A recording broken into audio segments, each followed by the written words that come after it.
How's everybody doing? Welcome to ZBrush Live. Stephen Anderson. I'm excited to get started today. So those of you who follow me on Instagram, those of you who are part of my Patreon group, I run this challenge, this monthly design challenge that I just got started back up again after a little hiatus. Hey Cryptic, how you doing?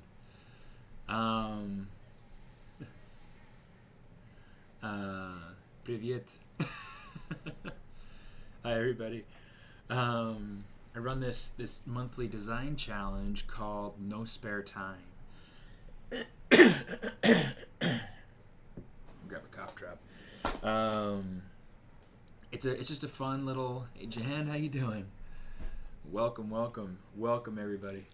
It's good to see y'all.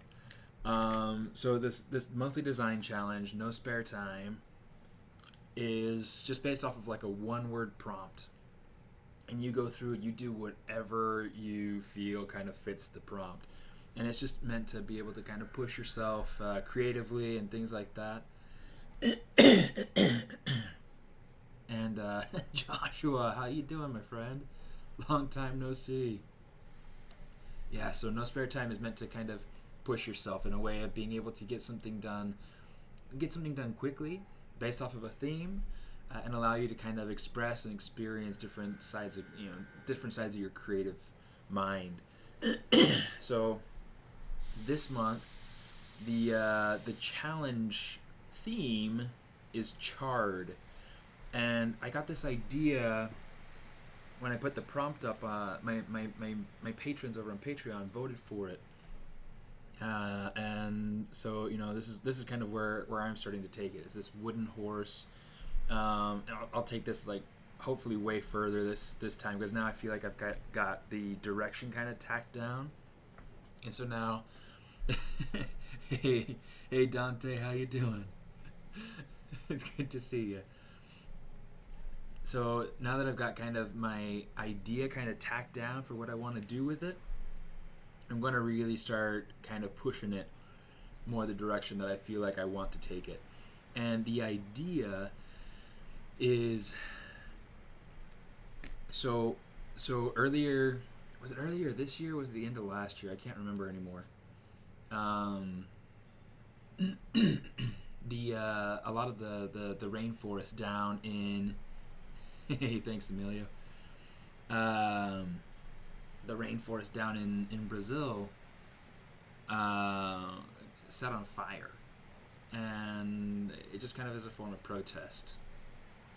But what I want to do is kind of, in essence, respond with this with this horse. It's just there aren't horses like this in the rainforest, but it's just kind of an interesting way to kind of go through and talk about or display kind of the hurt of the of forests and fire, forest catching on fire and things like that. So the idea is for this wood to be. There were big fires in Australia, yeah.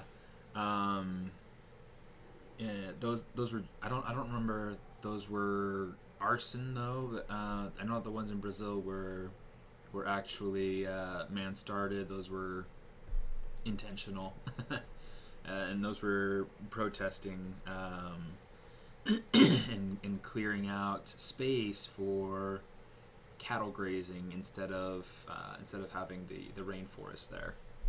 Kind of a crazy time that we're living in, but I guess let's just go ahead and get started. I mean, I've already gone through and kind of added in a chunk to start playing around to try to get a body blocked in, and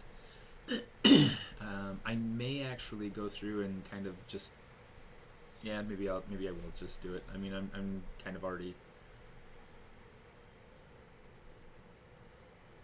I need it to be symmetrical for a little bit, so I decided to kind of take it away and just kind of start over on this piece. Okay, so in essence what we're gonna do, let's turn on symmetry. I want to go through and kind of make this so that it feels horse-like. Turn off dynamic mode.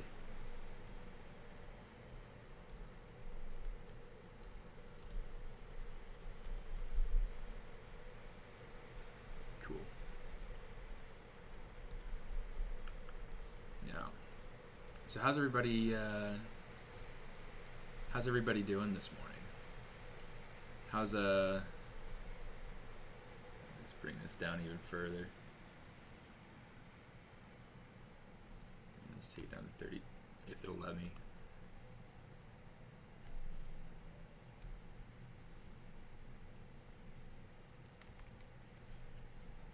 Alright. There we go. That'll be easier to work with.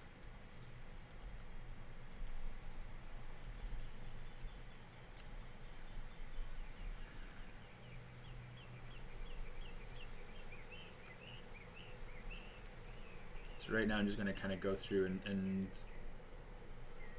cut in and build out. It's really going to be just like super quick, super rough. And what I need is kind of more of the main forms of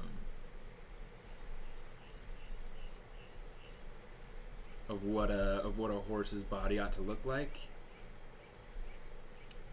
I should pull up some reference too, but yeah. Yeah, you're right, Dante. They are farmers. They're wanting to make the switches, the switch over to cattle grazing and things like that because of the market. It's kind of a heavy thing because the Amazon is such a major forest. I mean it's the biggest natural forest in the world, so it's a hard thing for me to hear, you know, everything that's going on with that. I don't know where it's gotten to lately, but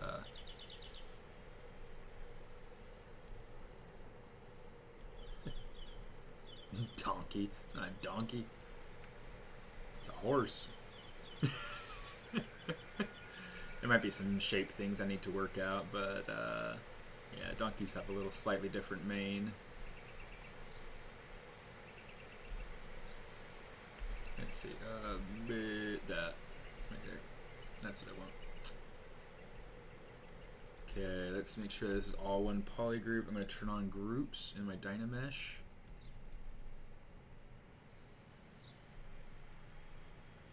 And this is where we're going to start going through and really kind of blocking in the shoot, blocking in.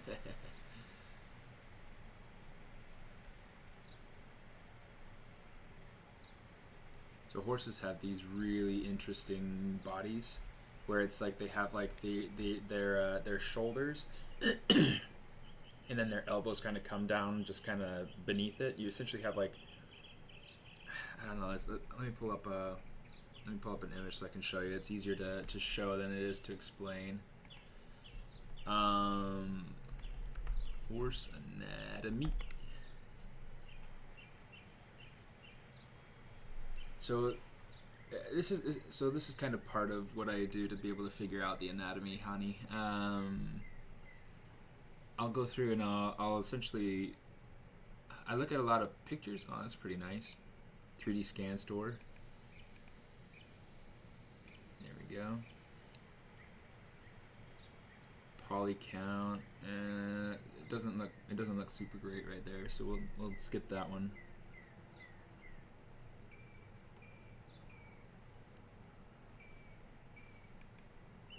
.3D total horse. That'll be a good one. Horse anatomy software. Okay, let's go ahead and look at horse.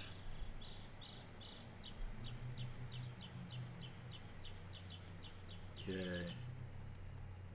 So I think one of the things that I'll want to do at some point. I need to fix like the nose a little bit, but I'll leave it as it is for the moment. Let's see. I want this. This is a good one. We'll open that up. So one of the things that you got to think about with anatomy on pretty much any creature, a lot of the different pieces of anatomy kind of scale across. You're going to have similar muscle setups. You're going to have similar bone setups. Not the same, obviously, especially when you start diving into fish and things like that. But you do get very similar things across all mammals, even walruses, and those ones are funny. If you ever look up a walrus skeleton, so it's kind of funny.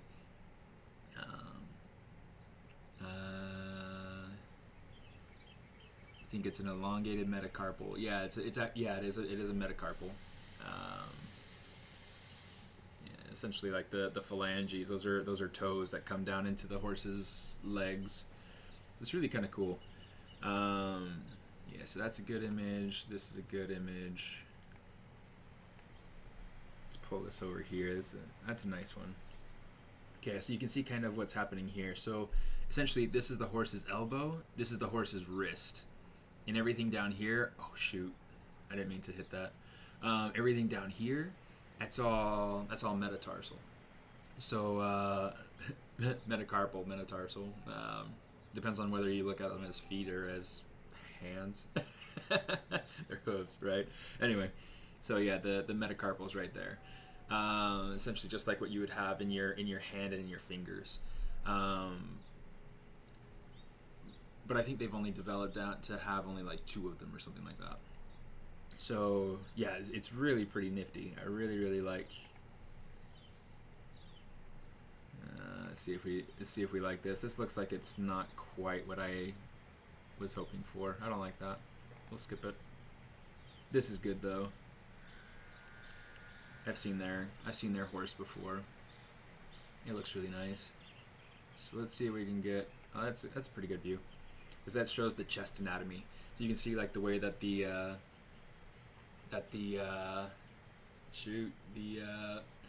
stereomastacloid, whatever it's called.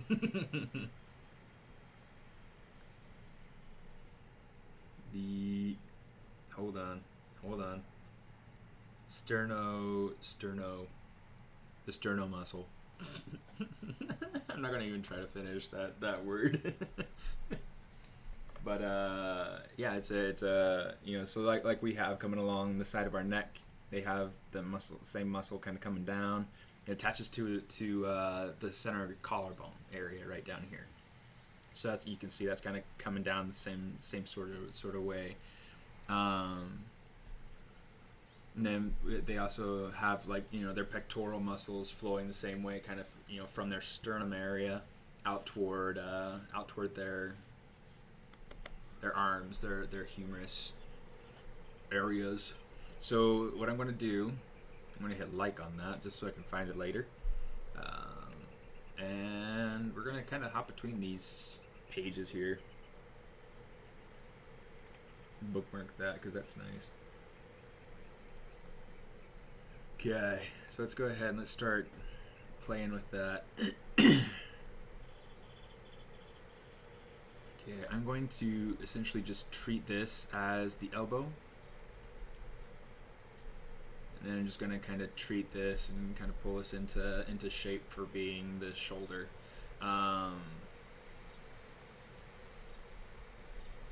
Let's pull it down some.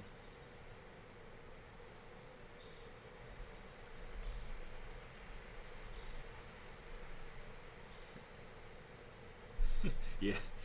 So Joshua Code over on YouTube, brilliant modeler, super talented artist. I think you're working as a rigging artist at Blue Sky right now, right? Anyway, super awesome, and he's extremely knowledgeable when it comes to anatomy and how to put that into your model and everything. So anyway, he's a good one to follow and to look up online. He's got all of his demo reels and things like that online. Let's see.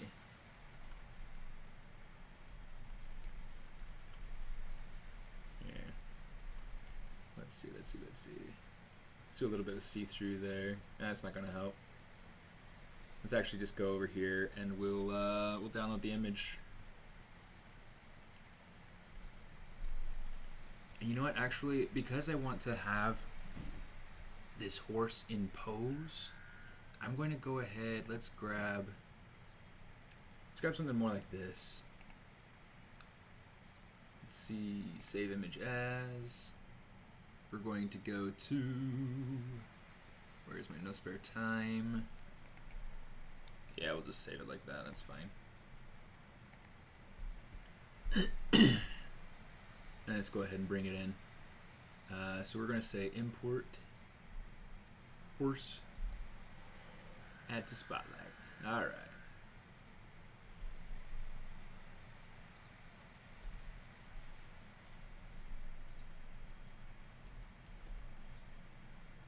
Let's see. Control Alt. Yeah, that's not going to work. That's not going to work for me. Stop. Stop.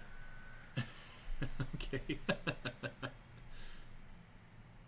Change the opacity up so we can really see that. Brush, samples, spotlight projection. Okay. Let's get this going. Okay, so let's tweak this body so that it feels like there's more of actually like a front heavy sort of shape there instead of a back heavy. So we're just going to tweak that. Whoa, Mitch, how you doing, buddy?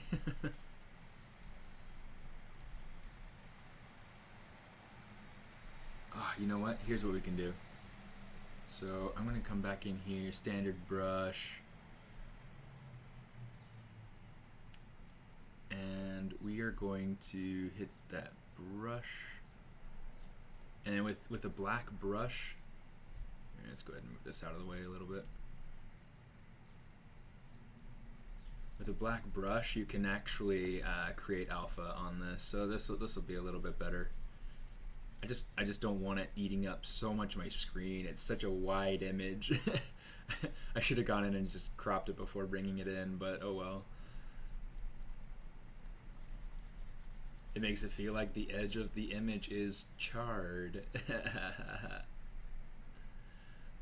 For those of you who are just joining in,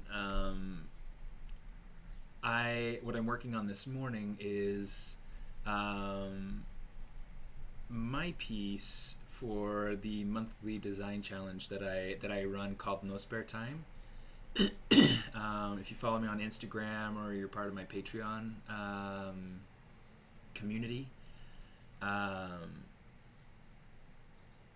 you'll get updates to the challenge, the theme, and all of that. So this month the theme is charred, and I had this idea. I had this idea for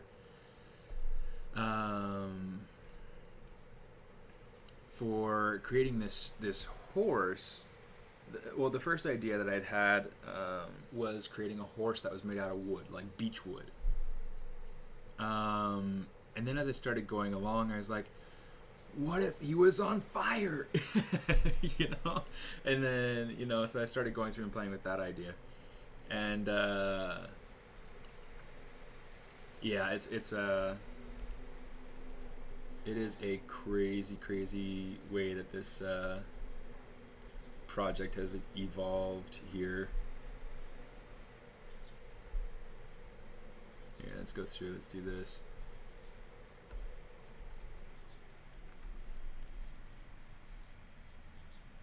Oh,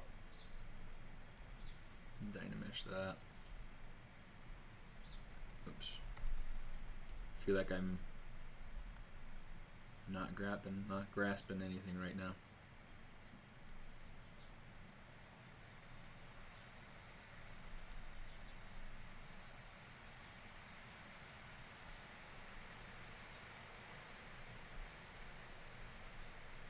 Yeah, I've Mick, I've been kind of on hiatus for a while, but then I came back and started streaming again fairly recently. Just over like the last couple of months. Um, been really kind of focused on like personal projects and things like that, especially during during this period of time. Um, but yeah, I mean it's been pretty good. It's been pretty good. Um,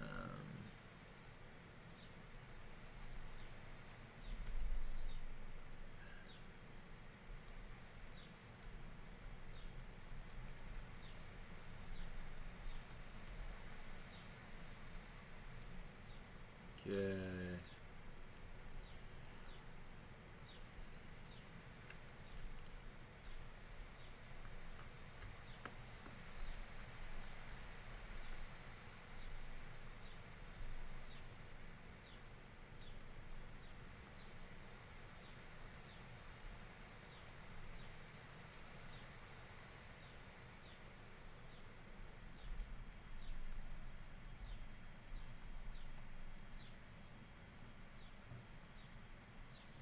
All right, there we go. Now we're starting to. This I can tell like this. The body itself is going to be such a such a beast to work out. There was a tutorial series that I had put out recently about creating robotic fauna, and it was about creating the Hogbot. That was a really fun project. Let me show you that one.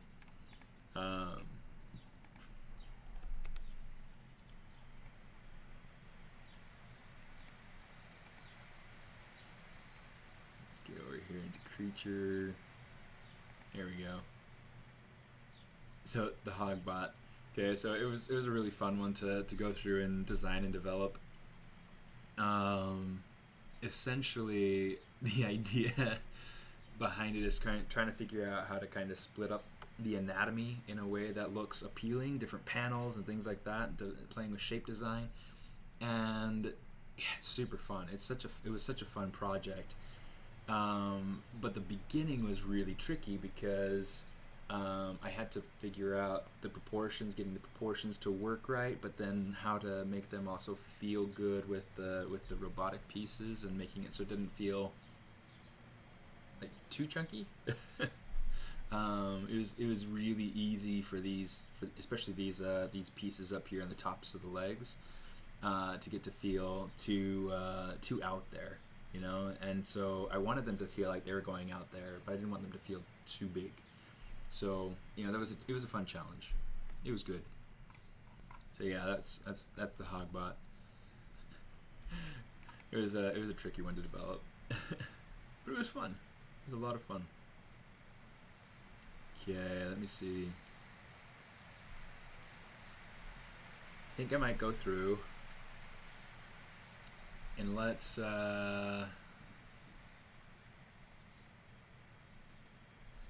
add kind of a basic wood color to some of these areas. Oh, I don't want Z add at all. I want just this.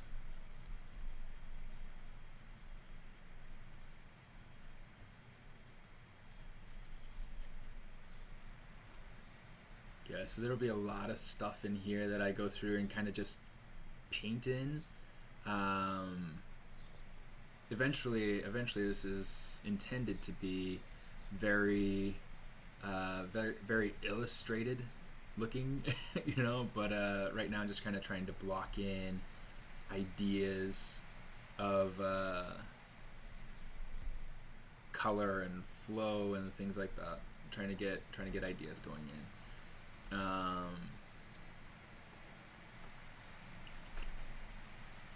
Let's see. Let's try to build out some of these pieces of wood a little bit.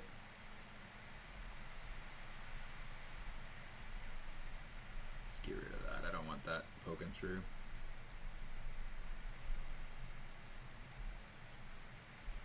this piece that I'm smoothing out right now, it's really just meant to be kind of filler.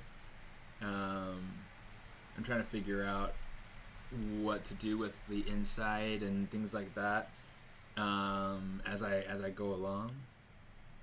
But yeah, I mean, so far, yeah, it's just meant to be kind of this these pieces of wood that are kind of pulled together. So yeah, I mean, there's a lot left to to do to make this really kind of read as wood. I mean, so part of what I'm doing is trying to vary up the shapes here. Eventually, I need to make it feel like, you know, different broken points here need to feel like broken points. It needs to feel like it's splintered wood.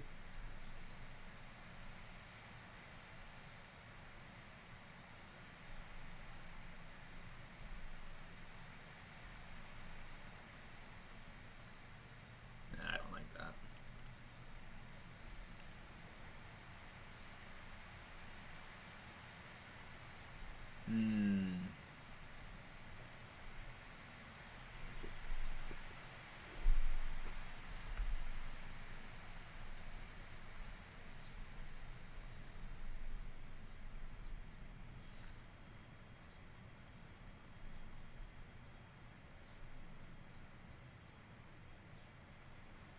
Let's see.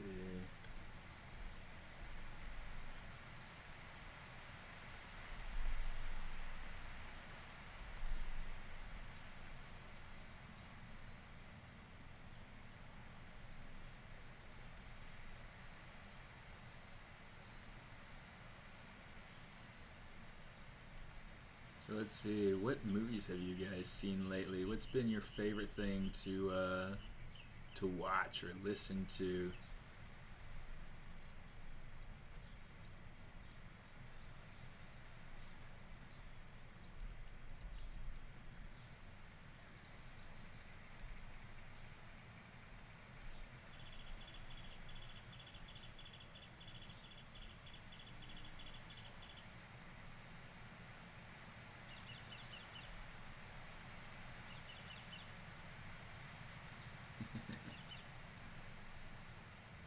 Did you extract the hidden parts?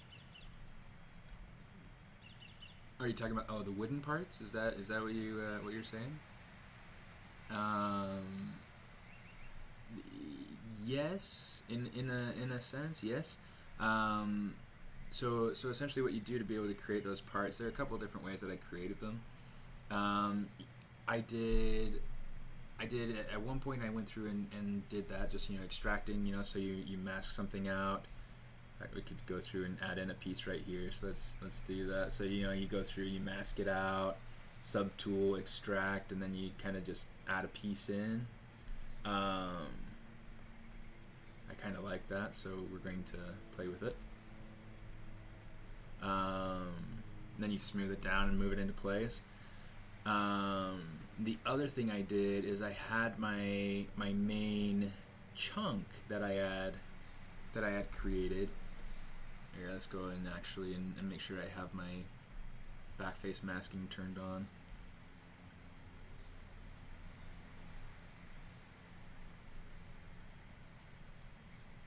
Okay.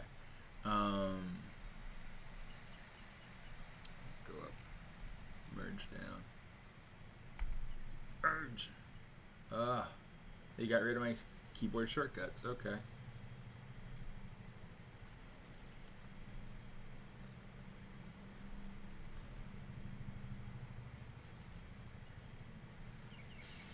good. All right.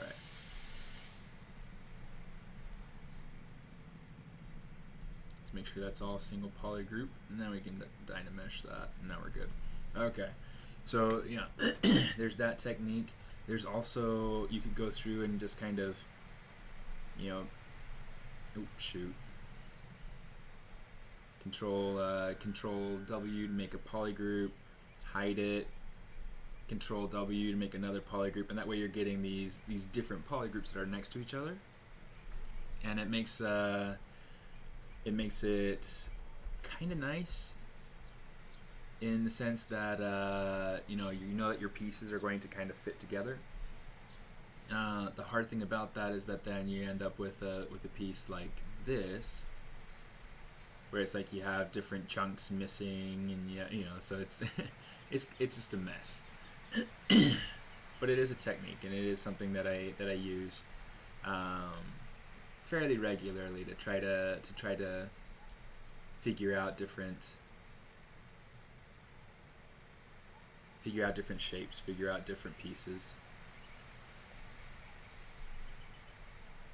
Let's turn off that Sculptress Pro mode. Sin City was a piece of art, but podcasts, how I built this show is just perfect. TED Radio hour show. Yeah. Although there have been a couple of good TED Talks since quarantine and things like that. It's funny, like right now you'll notice I'm like probably spending more time actually rotating around rotating around the mesh than I am actually doing anything with it. That happens sometimes.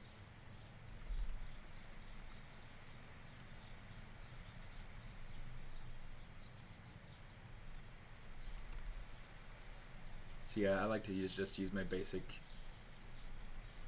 brushes.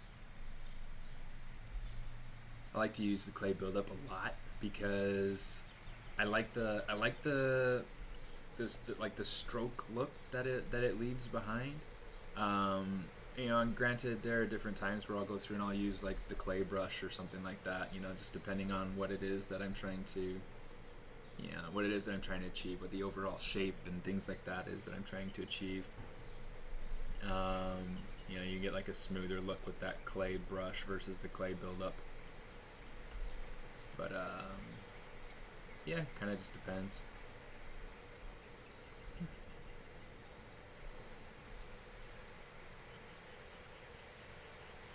Saw Terminator Dark Fate, didn't like it. Oh well.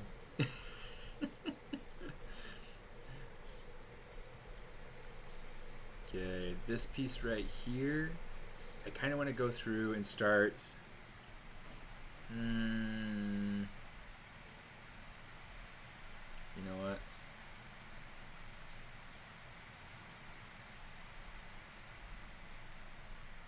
Snake hook got changed, and so I'm gonna have to. Oh no! No way! No!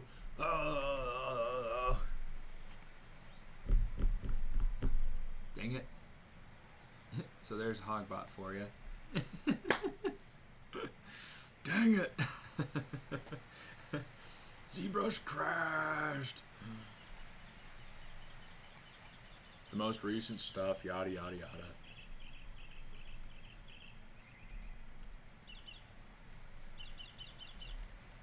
Okay.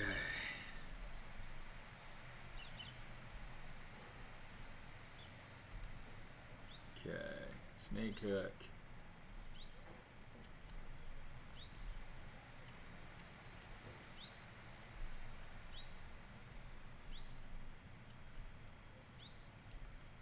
I'm gonna go ahead and try to get part of this to be pulled up. So essentially I'm just going to kind of come in here and pull this up. I want to have a little bit more stringiness coming in through here, so we're just going to kind of play with this some. Move topological.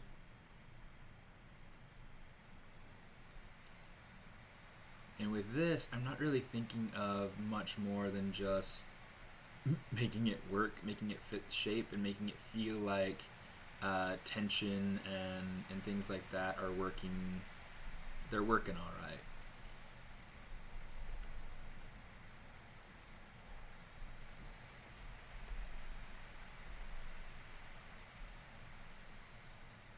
Oops. Turn off Z-Add, turn on RGB.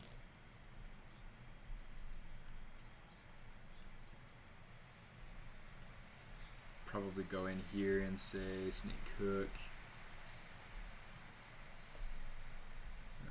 Let's yeah, let's just do that.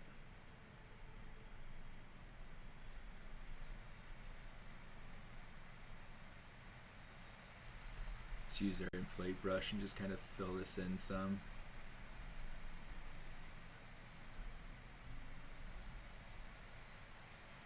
So yeah, I want this to feel like it's got a lot of like kind of gooey, almost honey kind of sticking to it there. But it's, you know, it's supposed to be like molten rock.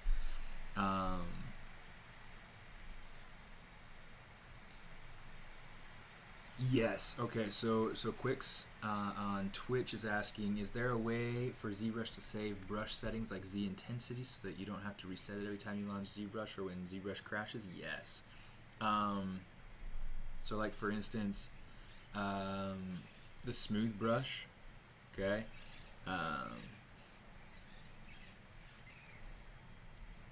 Yeah, that's right, smooth. Okay, so it kind of just depends on what it is that you want to be using.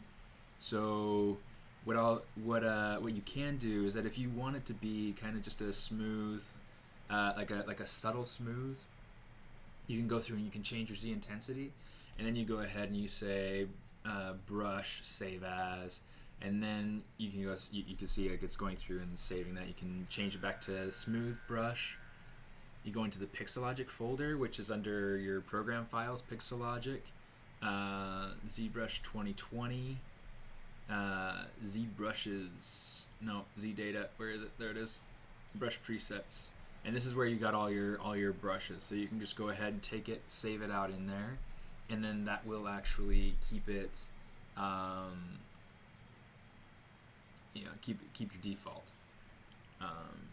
In fact, let me go ahead and I'll save that brush presets folder up here.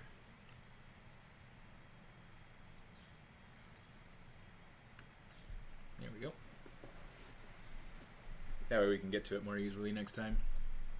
But yeah, so yeah, you can do that. And so that Z intensity, same thing with the RGB settings, all that is very, is something that you can go through and you can do. So that way it'll start up by default the way that you want it.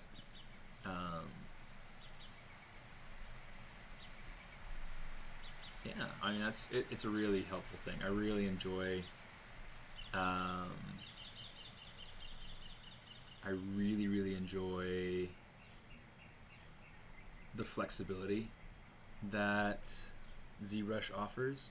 It's something that you don't really get with a lot of other software packages. So it's nice to have that sort of,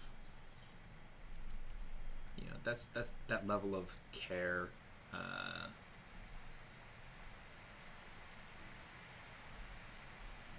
that Pixologic has for their customer base.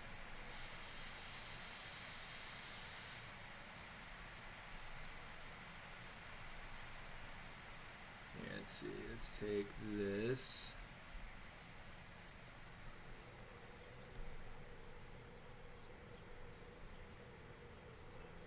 I want to make sure that I only have, you know, masked off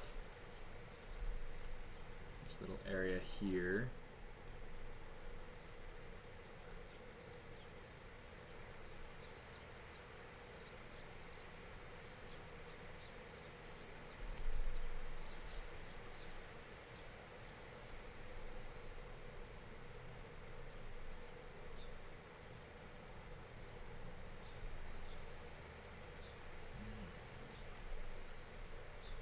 I don't know if that's going to work quite the way that I was wanting it to.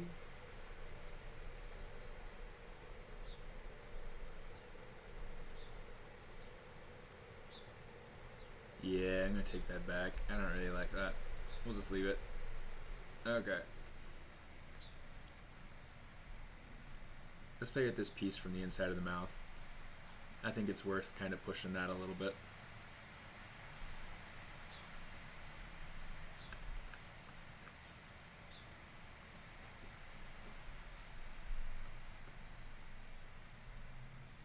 I'm actually going to go through, let's delete that.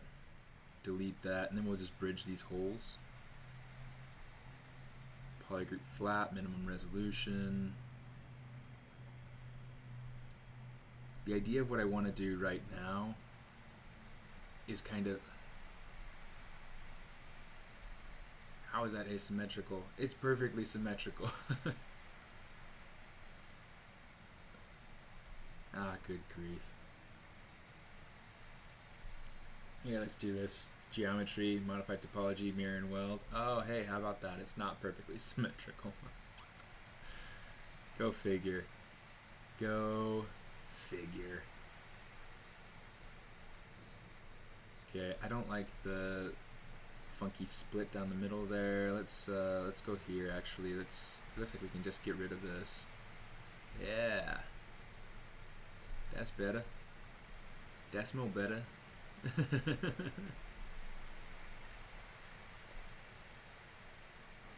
Yeah, let's kind of grab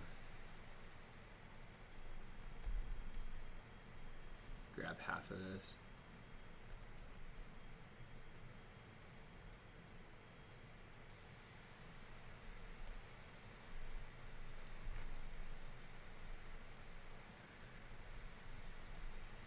Okay, let's grab the half we like and make it better.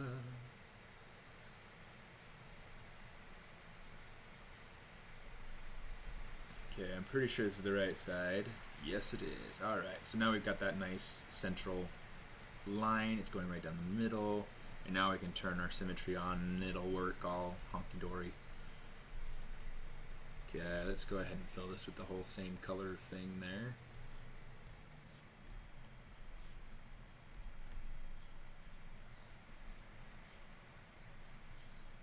Okay.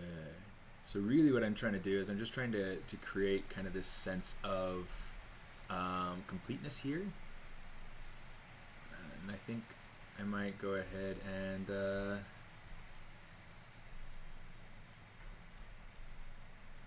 of bring these pieces in here.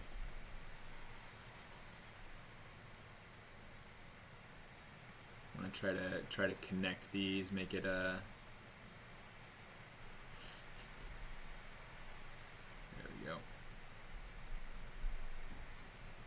so just delete those, and then we can say stitch hole. So select those opposite ends there, and this will work for any edge loop, any hole that's kind of like that. Hey Chad, how you doing? Oh, not inset edge. Come on, why is it doing that? Stitch, stitch, stitch, stitch, stitch. Okay. Yeah, and then it'll just kind of collapse it into the center.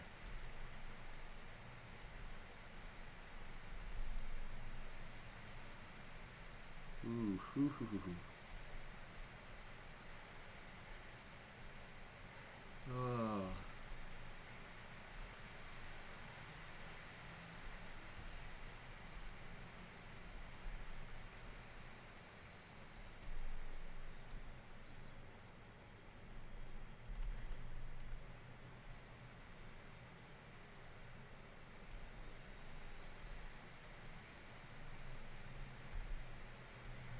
Give it kind of like this opening. It's going to stretch a little bit because of the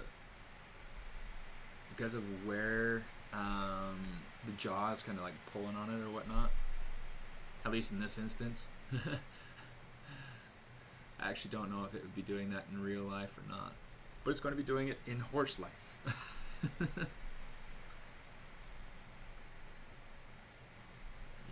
I think this is a little bit too blobby.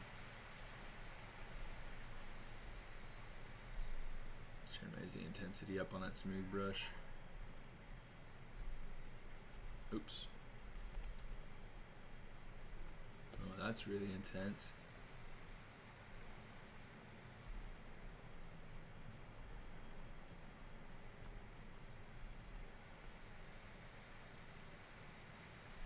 In fact, all this probably ought to be like much thicker. especially if I'm trying to go for that that molten lava sort of look. It probably just needs to be like a lot gloppier.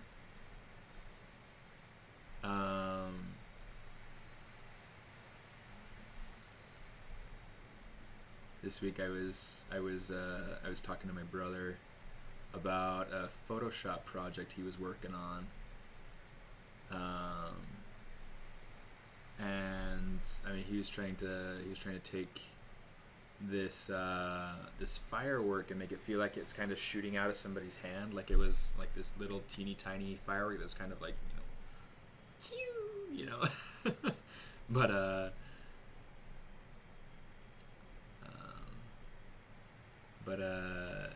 one of the things that was really tricky about what he had was that the details felt too fussy for the size comparison. So I mean, to be able to make something feel like it's a firework coming out of somebody's palm, that firework, you don't want the sparks feeling like they're too small, and if you're taking a full-size firework and putting it in somebody's palm, it's going to feel like all the sparks are going to feel too small. So you have to kind of compensate for that by having, you know, either photoshopping out kind of like the center of that firework and kind of putting that in place, so that the sparks don't have too much of a disconnect with the scale of the reality of your hand. But it's yeah, that was kind of the thing. So right now, since I'm wanting it to feel like magma, I definitely need to go through and think about thicknesses and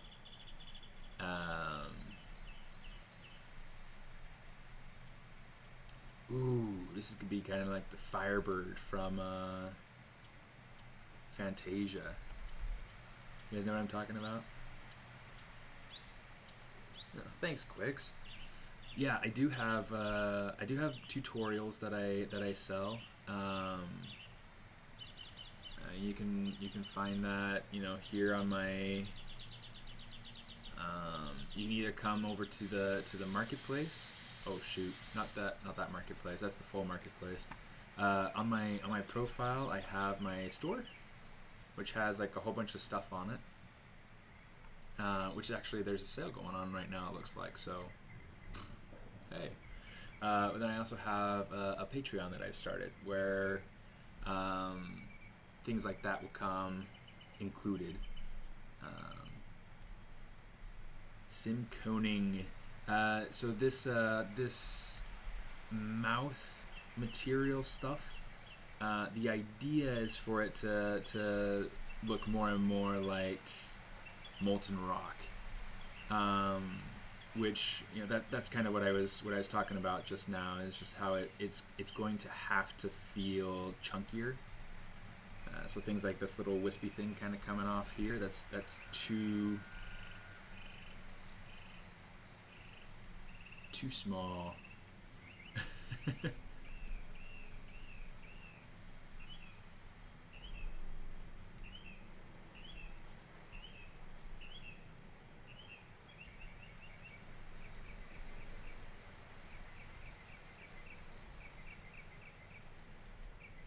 Oh, that's not it. Come on, you. Okay. So yeah, just gonna have to kind of bulk some of this stuff up.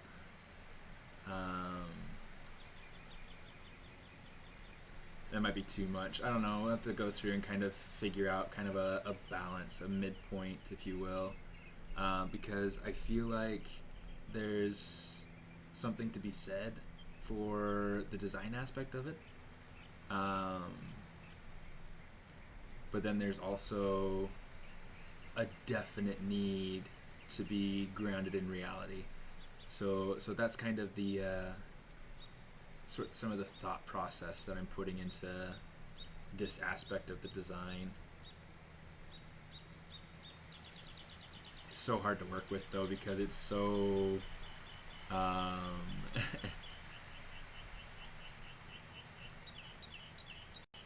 it's so, because it goes through to the other side, it's harder to see.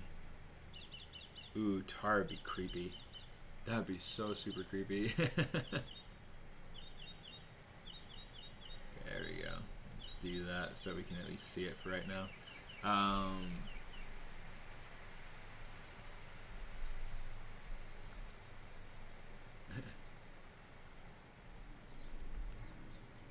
And I mean, that could be interesting.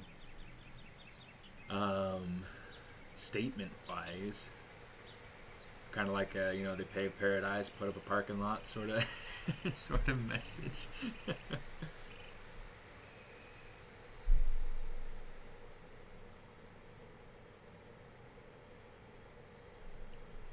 You know what? That's really really interesting. Actually, I kind of like that idea. Here, let's go ahead. Let's duplicate this off. Say, oh no, we want to save this one. And let's just go back to a point where this is, you know, thin and dainty again.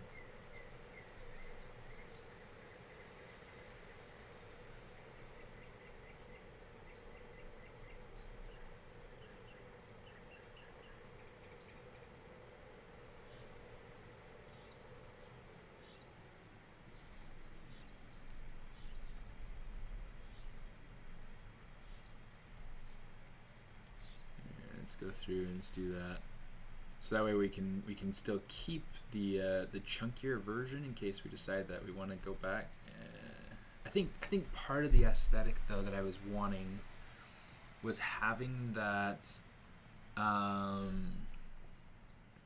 was having the lighting effect from the magma, or I guess not magma, it'd be lava at this point. But yeah, anyway, so I think that's what I'm going to stick with. I'm gonna go ahead and come back down to this one. And I think what'll happen is that I can go through once I get to a point of getting the overall shape looking the way that I want. I can add resolution, and then I can go ahead and start adding in details like cracks and chunks and things like that. That'll help it to feel more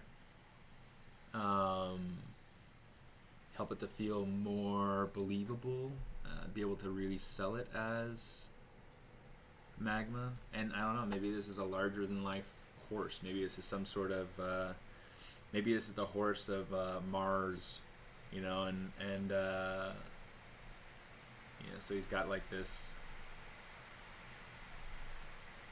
magma spewing out of it.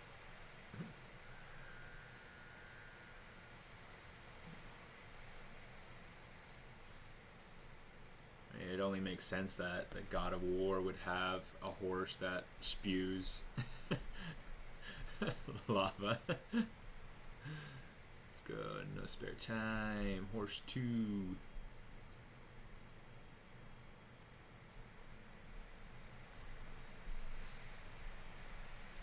Okay.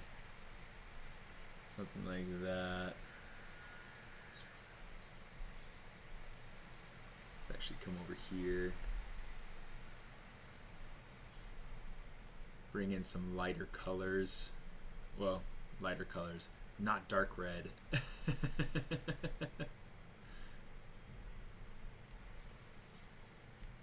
since this needs to be, it'll be a little bit more orange.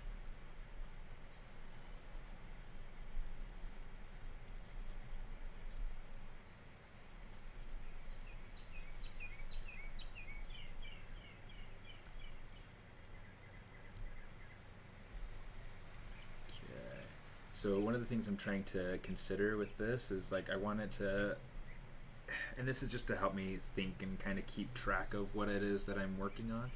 I'm trying to think, I think that that lava would like kind of cool as it gets to,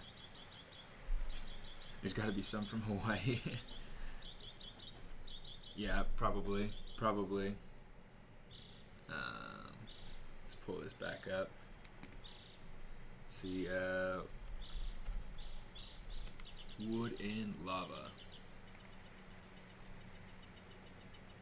And you get stuff like that. See, this is cool. I mean, it's like it looks like it's mainly covered in like the black, the cool that's kind of on top. Hey, Prashan, how you doing? Oh, there we go. That's cool. This is cool. This is super, super cool. Yeah, and it's Kilauea volcano, so that's totally got that Hawaiian reference there. I'm going to have to keep that. Let's see. Let's see, open image in the new tab. Yeah, that's super cool, and how it gets like super, super bright, but then it's got these chunks of, and these masses of these. So I think what I need to do. Oh, I'm not even going to worry about it. I'm just gonna kind of push forward and see what else we can do with this. So maybe what we'll do, let's actually let's pull in like this really super saturated red. We'll just fill color with that, and then we'll come over here and we'll add in some yellow to kind of make it feel like, you know, this stuff is hot. And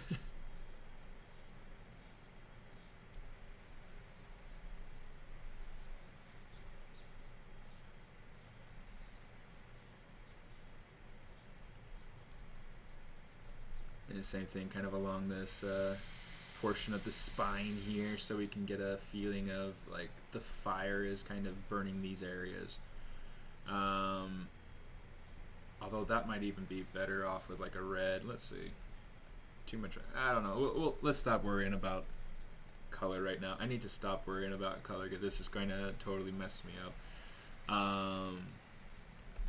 And here I go with more color. I am a darn fool. Okay.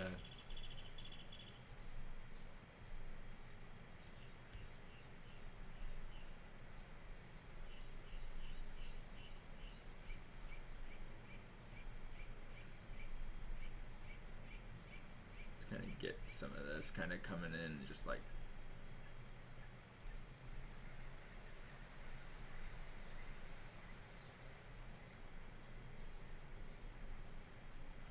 Zeus, freeze him. Sorry, stupid.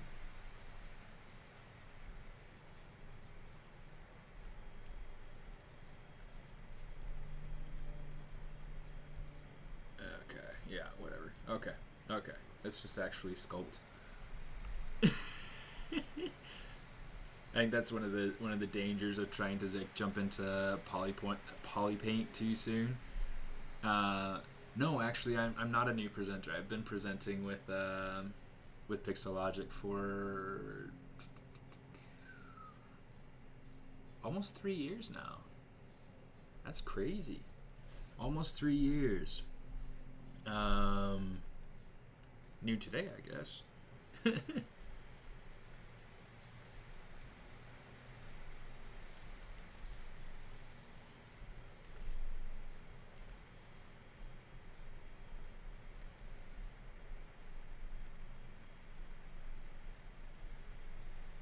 Gotta add in more reds and stuff.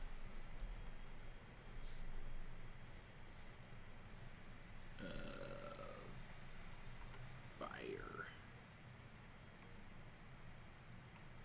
I guess this is good explanation for what I need. Okay, so let's just kind of get the whole thing sort of covered in the red. Then we'll get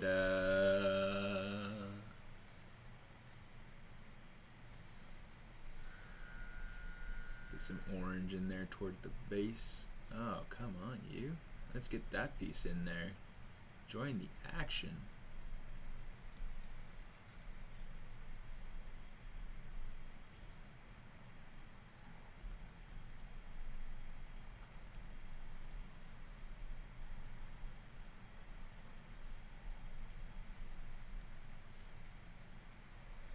Olympus would be that way.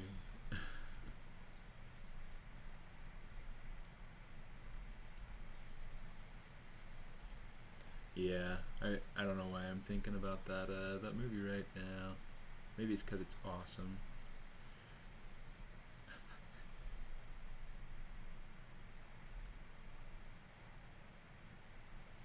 Kind of get some like white hot parts of the flame kind of coming in here. It doesn't have to be like absolute white. I just kind of used white to kind of pull in a little bit there and then be able to balance out the color. This is something, I mean, eventually the idea is to take this into Maya, like retopologize it, take it into Maya, and then give it materials and lighting and everything like that. I've kind of fallen out of liking Keyshot for the last while now. Oh, you know what? Let's take these.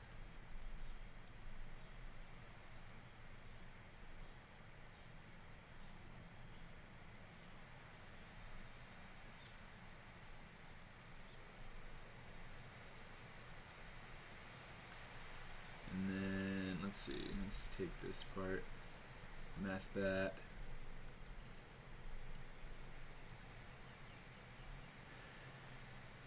Give the ears a very different angle, so that way they show up nicely when you look at them from this side.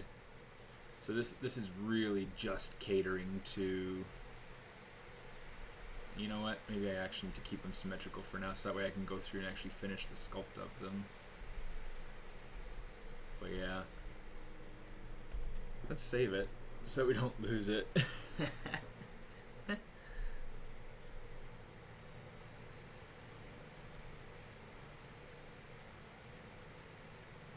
Yeah, I think a lot of the flame colors will probably come in later as I try to figure out the rest of it. I mean, I'll still want to go through and figure out kind of how to make the charred wood. I might even use Spotlight to be able to create the actual textures later on. But yeah, I'll have to see. I'll have to see how that works.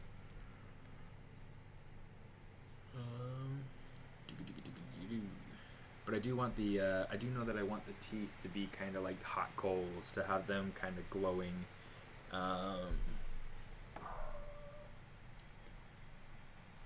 Let's see.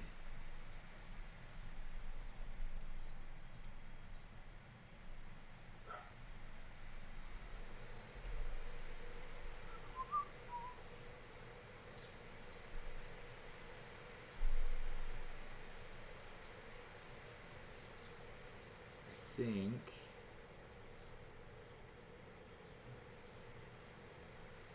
it's funny. It's funny because it's like, well, I mean, first off, this is like super stretching my mind, and that's kind of why I created the No Spare Time challenge.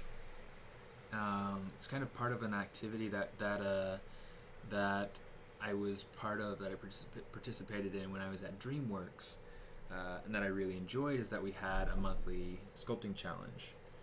And hey John, how you doing? Yes, you can project picture to a geometry. Yeah, so it's really pretty simple, pretty nice. I don't really want to do it right now, but yeah, you kind of go in, you can just load a picture, to Spotlight, and then when you have this, you can come in and you can say, just paint, and now you can see it's got the color from the picture on the horse. So you can use that to your advantage when you're making textures. You can actually go through and turn on the add, and it will use an add, like it'll actually add sculpted detail depending on the black and white values in your image. So it's a really pretty nice way to add some detail. Specifically, if you have like a wood grain that you want to add, you can add in the wood grain and then be able to have kind of the impressions from the grain itself. I'm just going to go ahead, let's delete this. and then I want to make sure that I don't have spotlight projection turned on my brush, otherwise that'll totally mess up my my brush stuff. Let's do this. I'm going to start pulling in some more of these kind of split wood sort of shapes. So I went ahead and turned on AccuCurve inside of that the brush menu.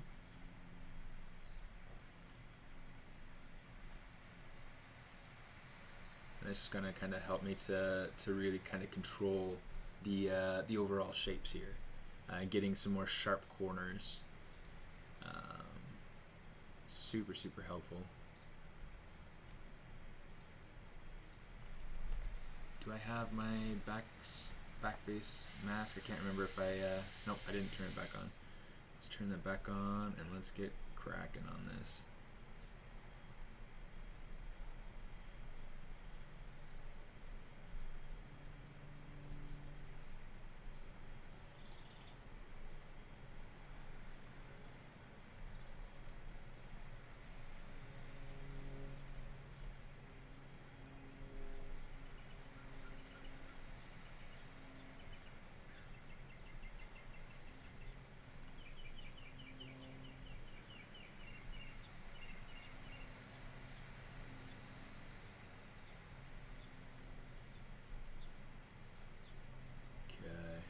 So right now I'm trying to just develop spots around like this knot. In fact, maybe what I'll do is I'll kind of expand this knot a little bit. It's like I want it to feel substantial. I want it to feel like, I don't know, like scale is a factor with all these things.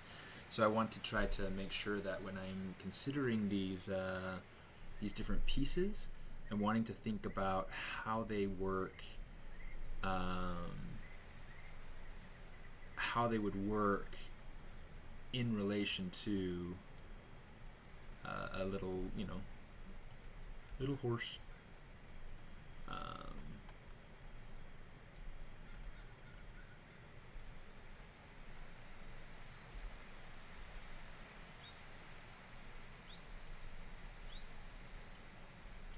we go. That'll work a little bit. Let me see. Do you have a home some setup to make a good render in ZBrush? Yeah, a little bit. I mean, I had been doing a lot of my rendering inside of ZBrush, but I don't like. One of the things that I struggle with ZBrush is that the lighting isn't true lighting. Let me show you what I mean. So let's open up this render tab. You guys can see most of that. I'm trying to make sure that I stay in an area that you guys can see so that my head doesn't get in the way. So I'm going to go to BPR shadow. I'm going to turn my raise up to, let's go to 60, no, let's go to 65. My angle, I'm going to change that to 80. I always try to keep my angle a little bit higher than my raise, and then my resolution, I don't need it that high, so I put that down to 1000. That'll give me a decent shadow with a fairly quick render time. Okay, because if it's trying to calculate out a 4K resolution for the shadow, it's going to take possibly 4 times longer, maybe even longer than that. So what I want to do from here, okay, so that's to set up my shadows. Okay, you can also come over here and you can set up your light. Okay, so what I'm going to do is, you have your controls over here to be able to control where your light is coming from. If you click on it, it'll send your light to the back. Okay, so what I like to do, typically I'll come over here and I'll set my light to maybe like a good key light sort of position. I usually set this up to 1, my ambient up to 5, something like that for my maybe I'll keep it down actually. It depends. The ambient I'll boost or I'll lower depending on what it is that I want to do. Hey, how you doing, Night Shadow? And then for the distance, I like to take it down to 50. So it looks like I'll have to play with my placement a little bit more, but this is kind of what I like to do for my key light inside of ZBrush. Then I can go over here, I can say hit BPR. Once that renders out, let me see, I don't really see I guess I kind of see a spot where it's showing kind of the problems that I don't like about it. The shadows aren't true shadows. Whew. Throat's getting dry. Oh no, I do a ton of stuff in Arnold. Yeah, I mean, pretty much everything that I do lately has been in Arnold. I super enjoy it. In fact, anything that you see on my ArtStation lately. Yeah, this Pink Witch is in Arnold, and let's go over here. So yeah, I've got this from Arnold. This is from Arnold. This is from Arnold, but it's kind of an old render. Let's see, where do I have the? Yeah, so I mean, this is an Arnold render, but it's a ZBrush sculpt. So good golly, same thing, ZBrush sculpt, but then an Arnold render.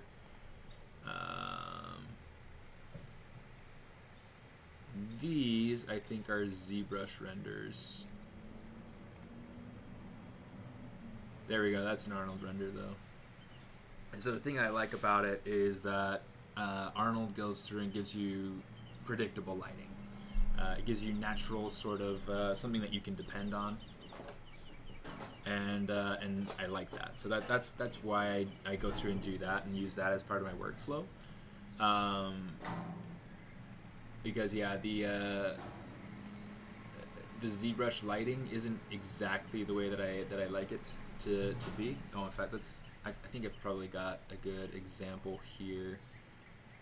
I do have actually a lot of my pieces here were done using ZBrush rendering. So like I've got this, I've got this, got this, I've got this, I got this. Okay, so just to be able to show you a few examples. I mean, this is done in ZBrush. No exporting. So that was fun. This was rendered inside of ZBrush, but one of the things that I had to be careful of is that when I rendered out my rim lighting, I had to make sure that it wasn't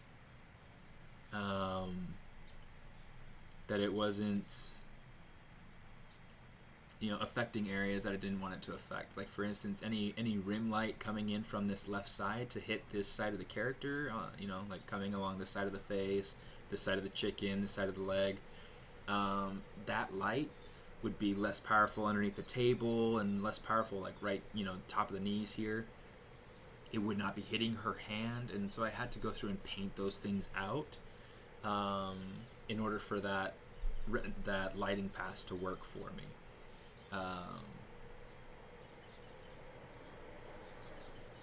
Ice horse. It's not an ice horse, it's a water horse. Starting out in 3D modeling, are there major differences between ZBrush and Blender Sculpt Tool? I haven't gotten into the Blender Sculpt Tool yet.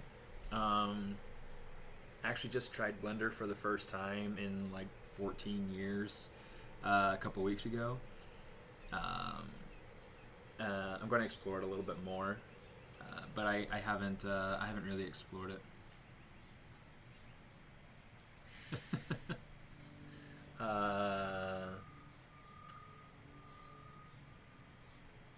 Obrigado. Obrigado, Marcos.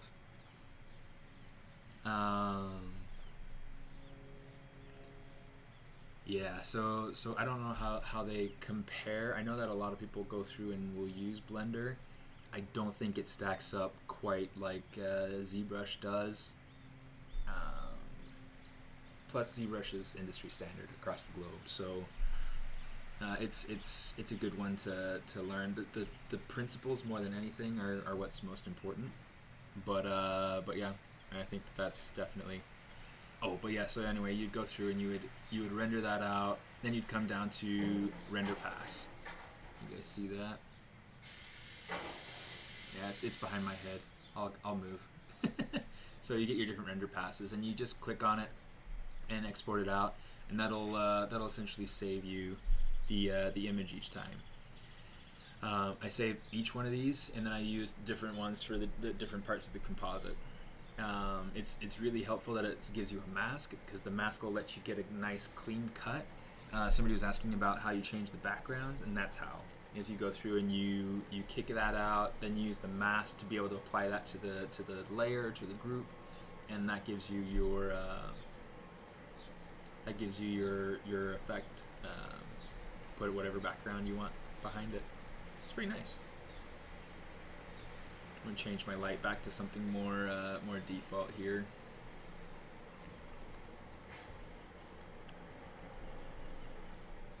Okay.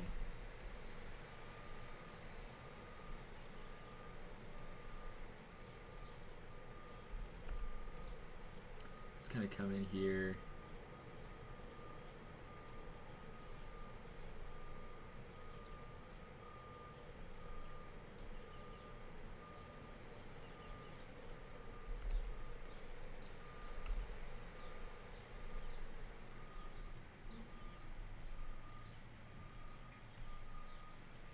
Just going to kind of play around with some wood-like shapes. Right now I'm thinking more about kind of design. This isn't meant to be hyper realistic. It's meant to be more stylized and designed, but yeah, it should be fun. Do you prefer Keyshot or Maverick? I've never tried Maverick. I have tried Keyshot, and actually I prefer Arnold.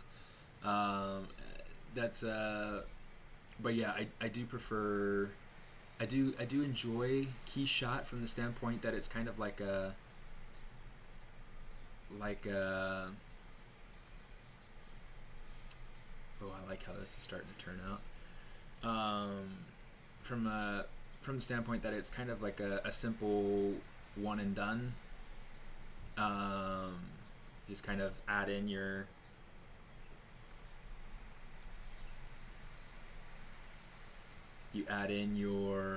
whatchamadiggits, your material. You choose your background, and then you hit render. But one of the things that I struggle with Keyshot is that I can never get it to look exactly the way that I want. I can't get the lighting to behave the exact way that I want without really killing my machine. The nice thing with going through and taking it into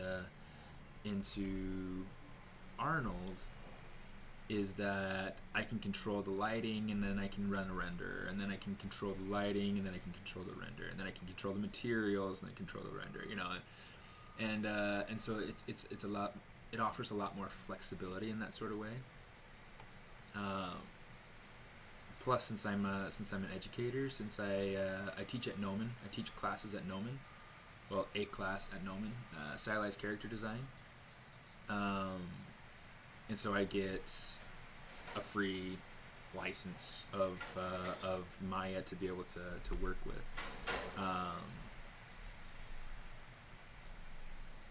So that's really nice. Been using that for 14 years, so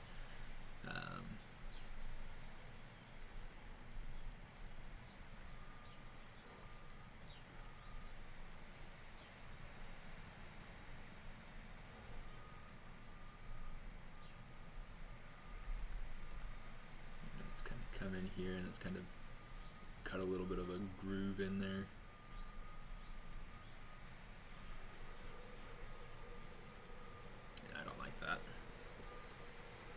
Okay, so the reason why I'm kind of focusing on one piece right now is that I'm kind of trying to use it as a type of benchmark, as a way to be able to figure out more or less what I want to actually do with the rest of it.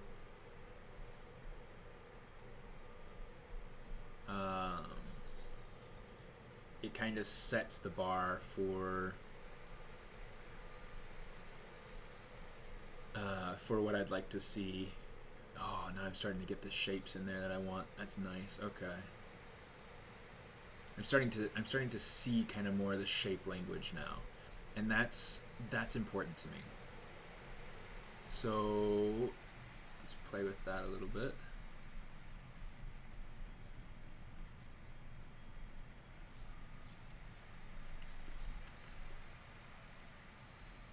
Let's start working on some of these other pieces. Yeah, absolutely. Anytime you have questions, yeah, feel free to chime in.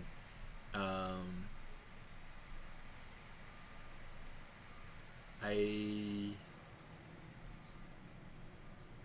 enjoy sharing my process. I enjoy sharing what I know. So yeah, feel free to ask away. Let's save that so we don't lose it. Okay, so that's starting to go somewhere that I like.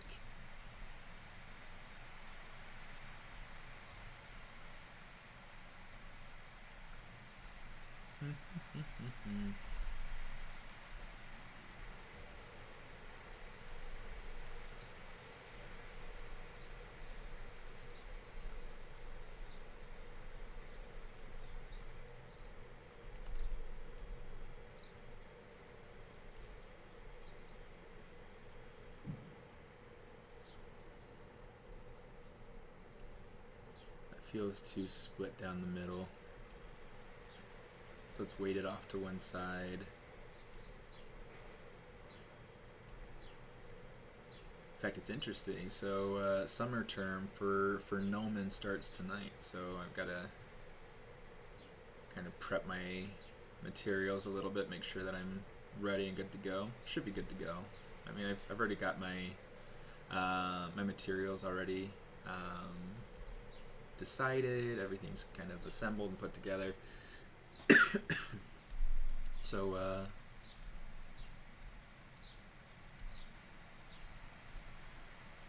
yeah, that looks so weird like that. Holy crap.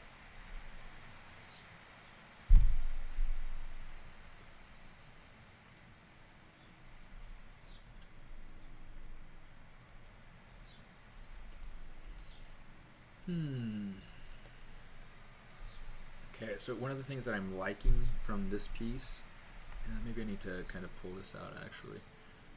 One of the things that I'm liking from this piece, though, is just kind of the rigidity of it.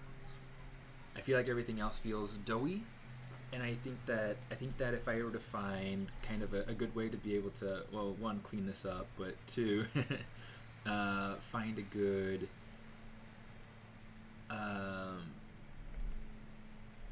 good rigid sort of shape language for the rest of my pieces, I think that would work really well in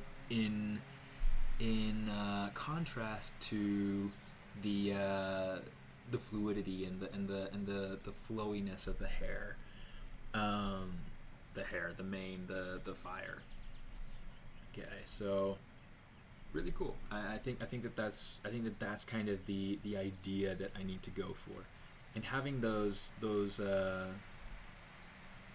occasional knots. Yeah, it's gonna come in here.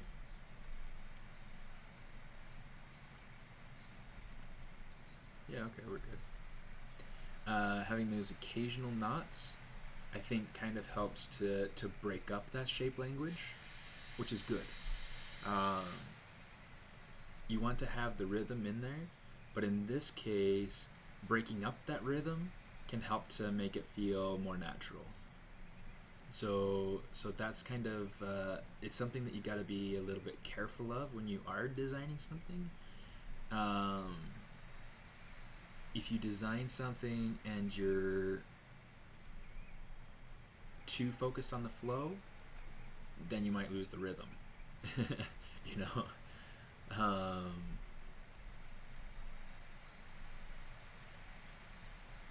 So right now I'm just kind of playing with pushing and pulling those shapes, and I think that that's definitely working for me. Kind of cut into it some. That works. Okay, cool. Another piece. Let's do this. Let's see, how can we...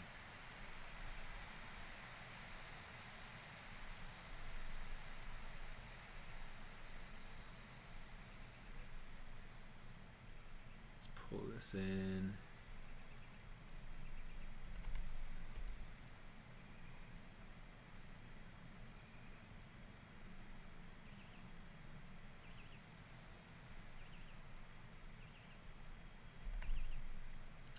Not that.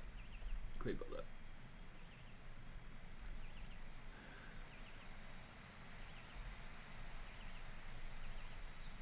Here, let's add kind of a contrasting shape over here, where it's like, because we got this piece that's kind of coming out, this corner that's coming out right here, maybe having one next to it but going the opposite direction. Yeah, I think that's kind of working.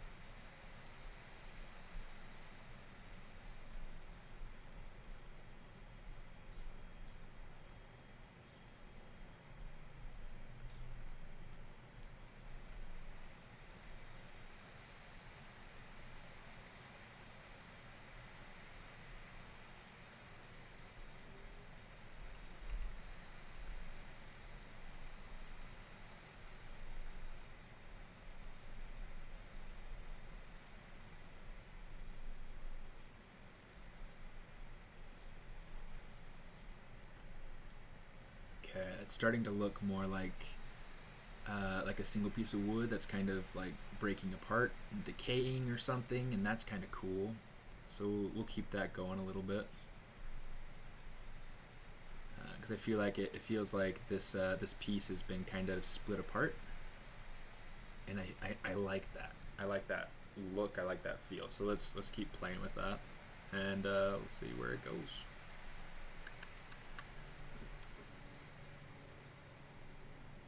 I'm trying to keep an eye on chat, just because it's, well, one, I like interacting with you guys, but two, it's a good indicator to me whether or not my internet signal is actually working. It's I get a lot of crashes on the internet.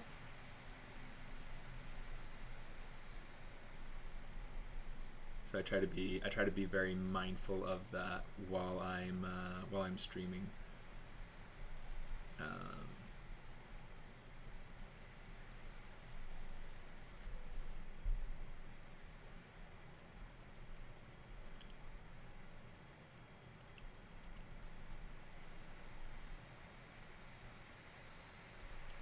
Let's see. Let's kind of shape this top a little bit.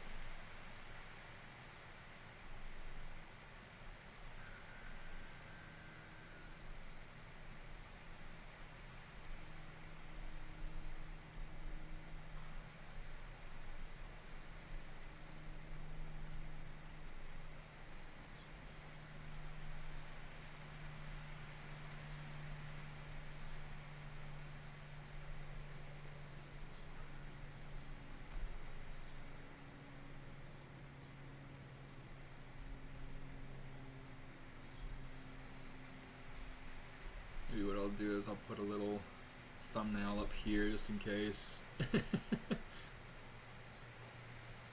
For those of you who are just joining us, today I am working on my piece for the No Spare Time design challenge, which is a design challenge that I started after leaving DreamWorks. While I was at Disney, I went ahead. Actually, let's just get rid of that thumbnail. While I was at Disney, so while I was at DreamWorks, we had this monthly theme, speed sculpt theme that we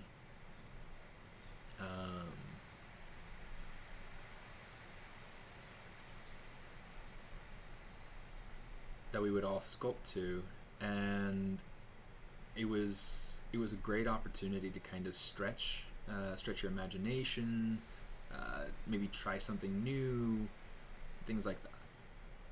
And so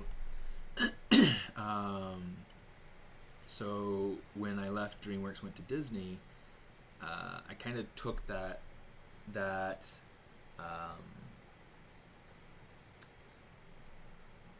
activity with me. And it was a great opportunity to be able to help my friends there grow and learn and kind of, you know, push ourselves creatively. And that's the whole idea of the challenge, is to push yourself creatively, think about things differently, try new things, really just get your mind thinking design, get your mind, you know, just thinking creatively. I mean, that's really kind of the main gist of it. And so so now I've got this this challenge that I run every month, that I was on a little bit of a hiatus for a while because of project work, and just started it back up again, kind of in conjunction with my with starting a Patreon page.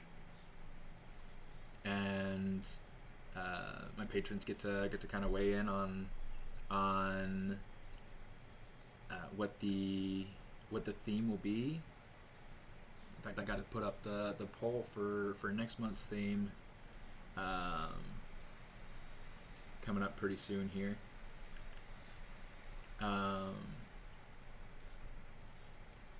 But yeah, so they get to weigh in on that theme, and then I post the theme up on my Instagram, and anybody who wants to participate can. And then I've got, you know, like a work in progress page or whatever on Discord and things like that available to patrons. So it's a fun challenge. I really enjoy being able to go through and just sculpt. I think that it definitely enhances my ability to think creatively. So, you know, anybody who wants to join, go ahead and you know, the theme for this month is charred. There's a Facebook group actually called No Spare Time. So if you look that up, hey, how you doing, Mikkel? Welcome. Shout out to the man. You the man.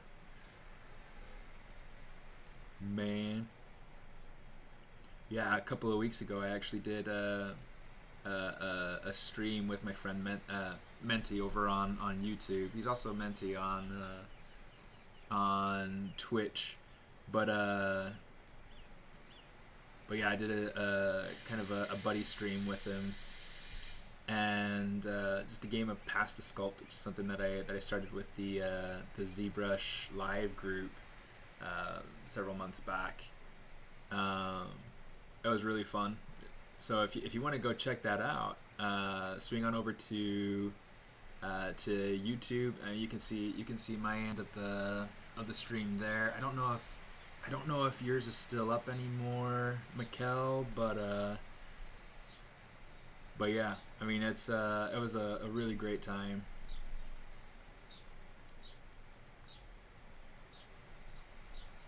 It was really fun. He did like this. So the theme for that sculpt was ancient, which I might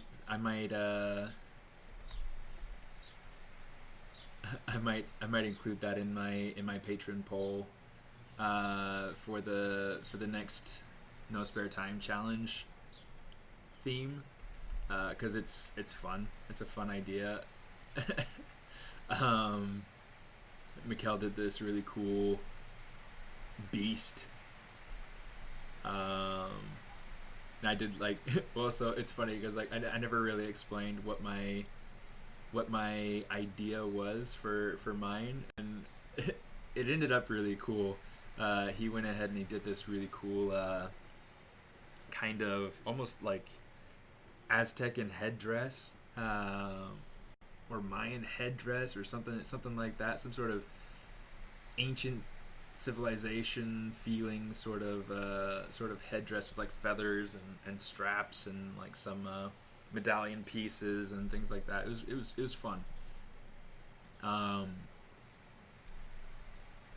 But my original intent, which is kind of funny, is like I wanted him to look like maybe he was one of the original people from Easter Island who built the Moai.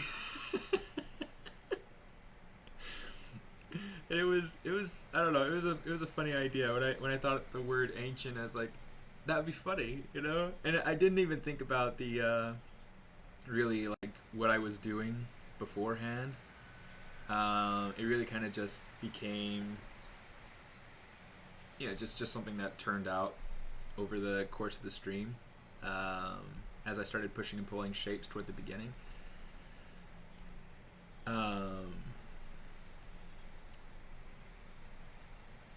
But yeah, it's such a fun activity.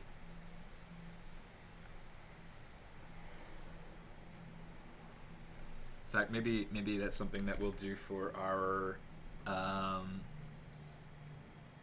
art jam next week. Anybody who's part of the Patreon, I'll make a special folder where we'll go ahead and we'll we can and maybe this is something that we gotta kind of plan out just in case it's something that you guys don't have time for. But anybody who wants to play can come and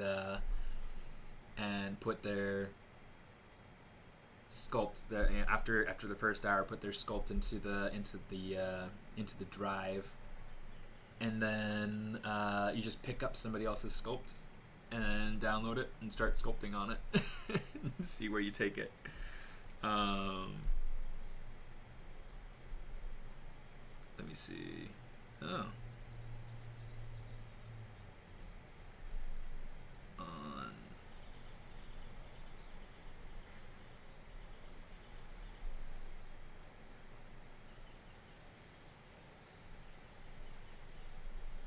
I've got a call coming in from potential spam. I don't know anybody by that name, so, whatever.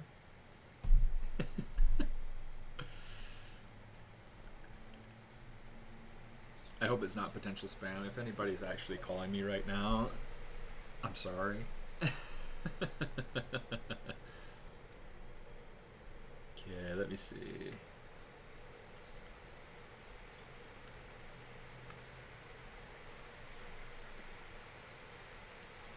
This piece, while I feel like the shape is kind of cool, I don't feel like it's doing for me quite what I need it to.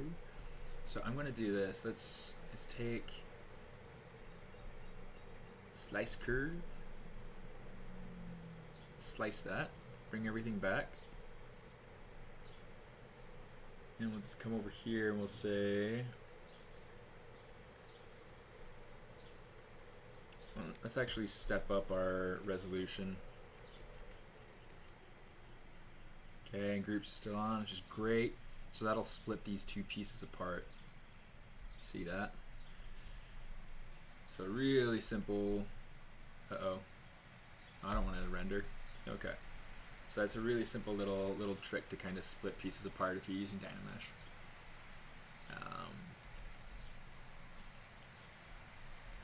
What I want now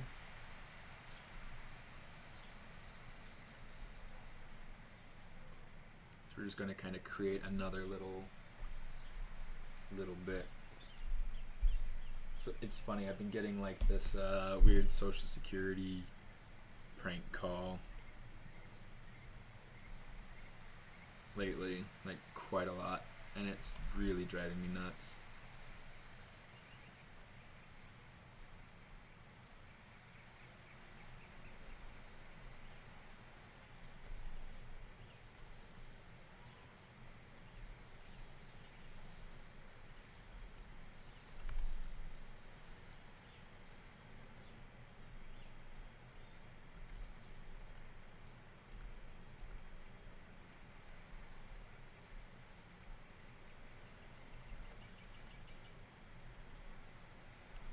have that piece in there. We'll see how it goes.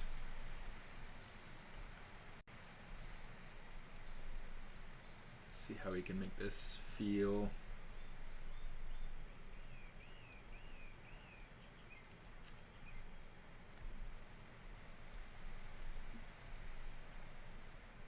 This is one of these features that I feel like it's super accessible and it's super nice and easy to get to, is getting that solo button in there. And polygroups makes it all the more flexible. So that's one of the things that I really super enjoy about ZBrush, that it has over every other program I've ever used. Let's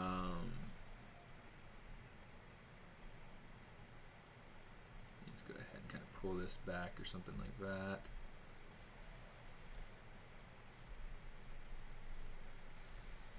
Let's bring that back.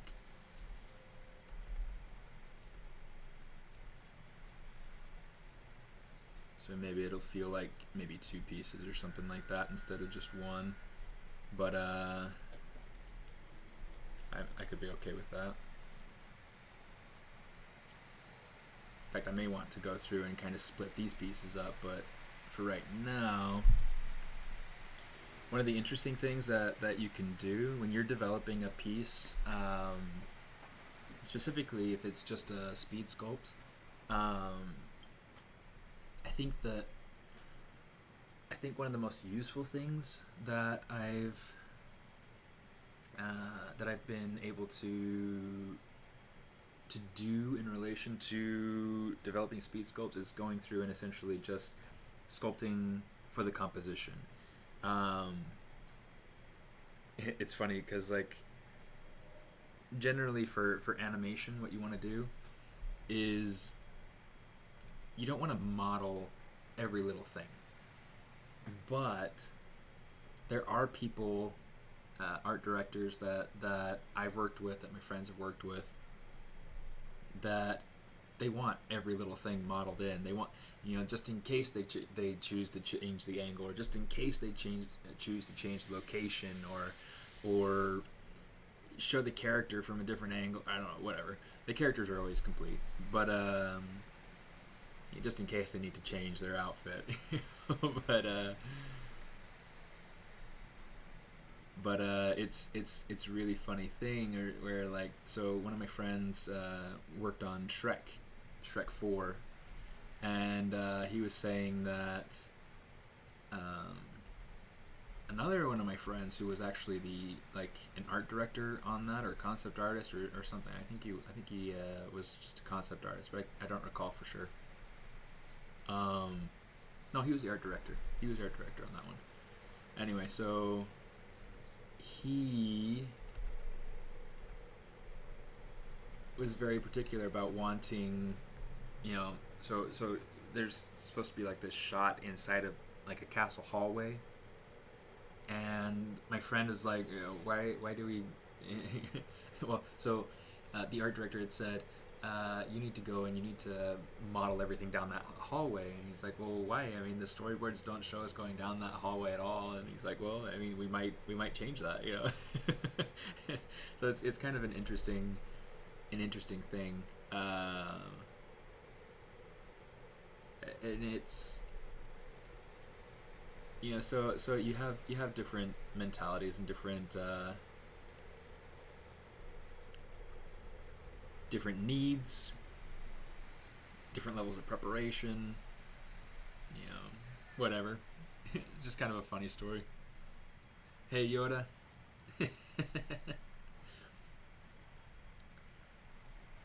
Never thought I'd get to say hello to Yoda. That's pretty epic. Bucket list item checked off.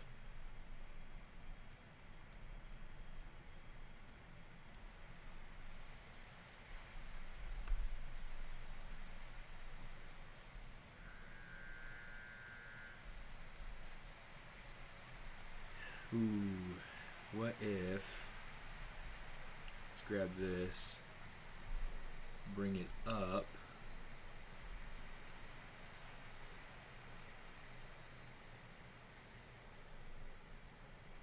Control W,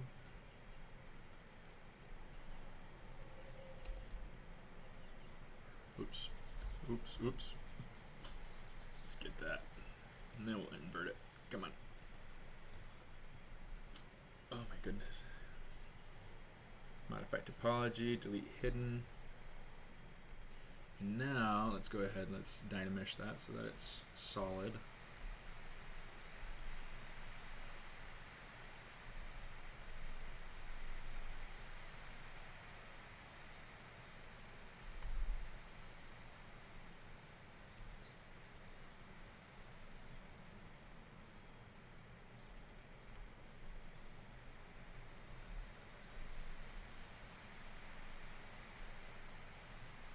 So that's a good question. Okay, so the question came in on Twitch from Yoda Y. I want to learn to create characters, but I don't know how I should start. I use Blender. Is it better to learn sculpting with Blender and switch later to ZBrush, or is it better to learn from the beginning with ZBrush and invest the $795? I personally love ZBrush, and I think that there is nothing better. It's industry standard. It's, you know, it is the tool of choice across industries all over the world. Blender is used a lot because it's cheaper. Like you're saying, it's free. There's nothing wrong with learning on Blender, and I think that having the skill sets, the understanding the principles of the sculpting in Blender is just fine. I mean, most people really just need to be able to understand the principles, and that's the big thing. So yeah, regardless of however you start, that's totally fine. It's the principles that you really want to care about and really want to be particular in mastering. So I would do that. Can you ask a free question? Well, I'm not going to charge you for asking a question, Saeed.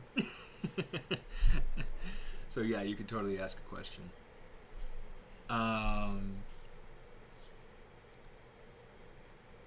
But yeah, I think that tuning into things like live streams like this, I think it's a great way to be able to go ahead and learn principles. It's a great way to be able to network. It's a great way to be able to, you know, be able to ask questions. You know, I think that that's a huge thing, and it's a good indicator that you're learning, you're trying to grow, you're trying to figure out, you know, how to move yourself professionally. So I think that that's a good sign. So yeah, keep doing stuff like that.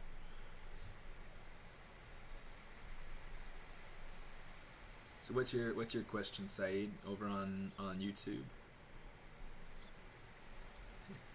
You might have responded by the time I said that, so don't feel like you have to type it again if you've already typed it. Yeah, you're welcome very much.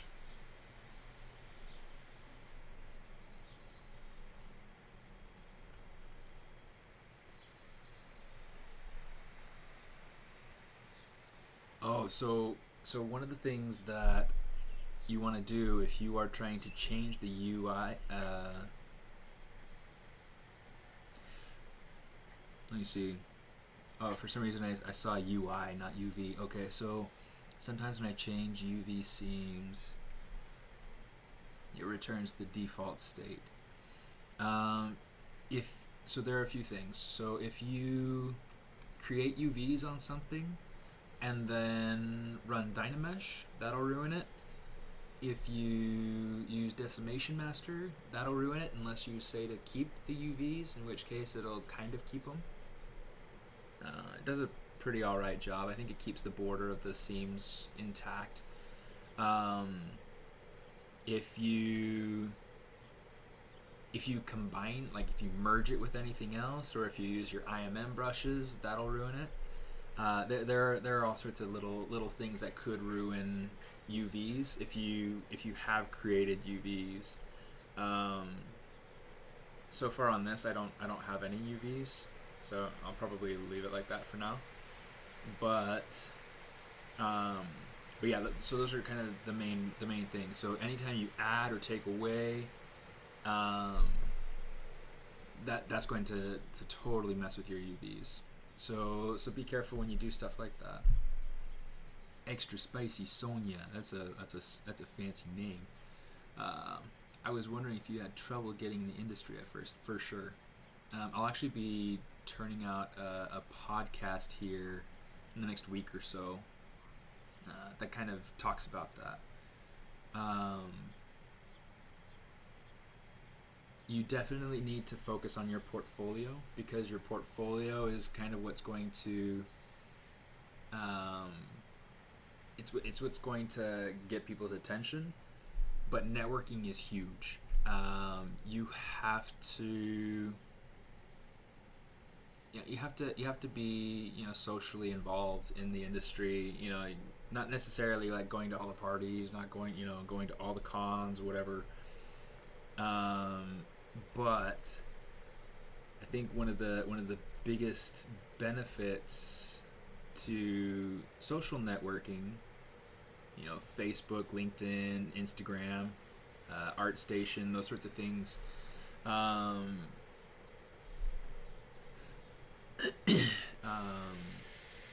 It's important to just reach out to people. So a lot of the mentors that I've had through the years are people that I've reached out to because I saw their names in credits on films or whatever. Or I look them up on LinkedIn, and then I look them up on Facebook to kind of connect with them. I try to learn from them by association, and so that's kind of it can be kind of scary. It can be kind of intimidating. You're going through. You're trying to talk to people who oh, they're so great. Whatever. But a lot of artists just want to see other artists succeed, and so I don't feel intimidated by artists that you may look up to. Reach out to them, ask them questions. I had a student from Colorado actually reach out to me, and she interviewed me and asked me a bunch of questions, and it was fun. It was a great deal of fun, and she asked some really great questions, and I actually made she agreed and let me make it available as a podcast. So if you look me up on YouTube, youtube.com/smartist, you'll find that podcast there. It is just sound with a couple of images, so it's something you could like turn on and listen to, while you're working. But she asked about a bunch of different things, like getting into the industry and tools and things that she's been curious about ever since she started learning. And I feel like those sorts of things, taking those sorts of opportunities, reaching out and asking questions, it's a big deal. It shows initiative, and it shows that hunger for that passion for what you do. So reach out. Don't be afraid. And yeah, it is intimidating, but it gets easier after a while. It really does, and it makes it a lot easier. Like I said, after a while. To be able to reach out kind of as you want. You start to become friends with these people. You start to become friends with the people that you look up to, and that's huge. That is such a big deal. That's how I got to be friends with so many of those the people in the Disney animation group.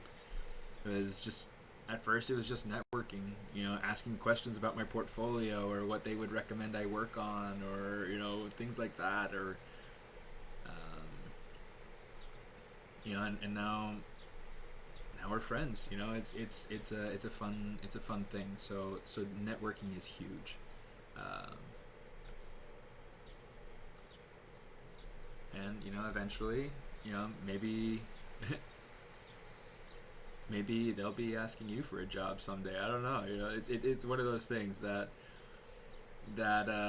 you know, networking works both ways. So it's not like it's only beneficial to one side, you know. Anyway, this might be where I have to leave it for now for the Pixologic stream. Yes, you can add displacement maps. It's kind of a long process.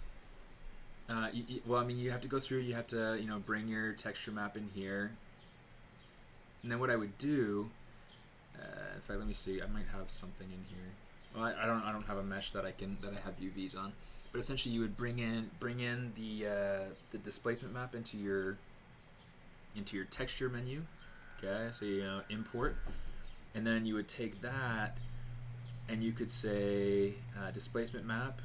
You would add that in underneath the displacement. Once you do that, I think you can actually, you can say apply displacement map, and so that will go through and actually add the actual surface variation. And you can do a similar sort of thing. The normal map, it doesn't seem like it works quite the same way as it would in other applications, but you can generate normal maps inside of ZBrush, and it works really well. So anyway, I think this is where I'm going to leave it for now. Anybody who's interested, I will be streaming to my Patreon here in a few minutes, maybe 15 minutes or so. So yeah, anybody who's here as part of my Patreon, feel free to join me there. And I think I might also be yeah, I do actually. So patreon.com/SMAARTIST. Yeah, it's a lot of fun. So that's where we get polls and all sorts of things about next month's challenge, things like that. So I'll be putting that new poll up soon. So yeah, thanks for tuning in, Saeed. It's always fun to have people around and have people active in the chat. So yeah, I'll be starting up on my streams here in about 15 minutes. And thanks for tuning in. It's always good to see you guys. And if you're interested in following along with just the design challenge, themes, things like that, you can find that at I think if you go to it's called No Spare Time. So you can search that in the hashtags on Instagram. You can search that. There's a group on Facebook. So yeah, feel free to join that. It's a lot of fun. And yeah, I mean, thanks for joining in today, and I will see you guys in